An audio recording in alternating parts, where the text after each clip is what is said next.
Okay, now we're going to start weaving. Again, I want to remind you that when we make these pouches, I always recommend bringing the last warp thread down, piercing it and holding it at the bottom, and that is the string or warp thread that we're going to begin weaving with.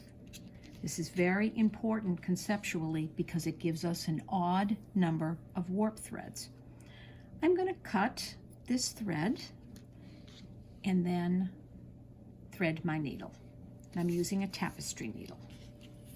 I'm going to start right here, and I'm going to start, of course, when we weave, we go over, under, over, under. This first warp thread here, you can go over it or under it, does not matter. I'm going to go under it.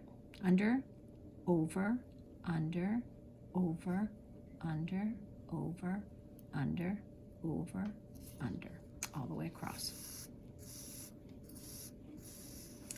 Now this is where we're going to use a little beater. This can be a kitchen fork. Just beat those little threads down, okay? Looks like we've got a little twist there. It's not going to be a problem. Okay, now notice here, this last warp thread on this side, we've gone over it. So now we're going to turn our loom over. And we have to continue weaving. So instead of going over the next one, we're going to go under it. Under, over, under, over, under, over, under, over. All the way to the other side.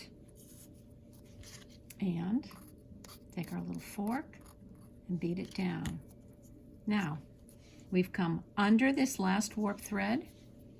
As we turn over, look, we go over the next one because we went under it before. So over, under, all the way across. So I think that when you start weaving your little pouch, this is where you really do need to pay attention and be sure that you've started weaving correctly and that you always remember that when you turn your little loom over, you do the opposite of what you did before.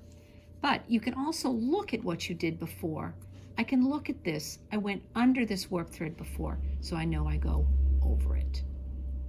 Over, under, over, under, over, under, over, under. So I've put in 2 rows of weaving and I'm beating it down.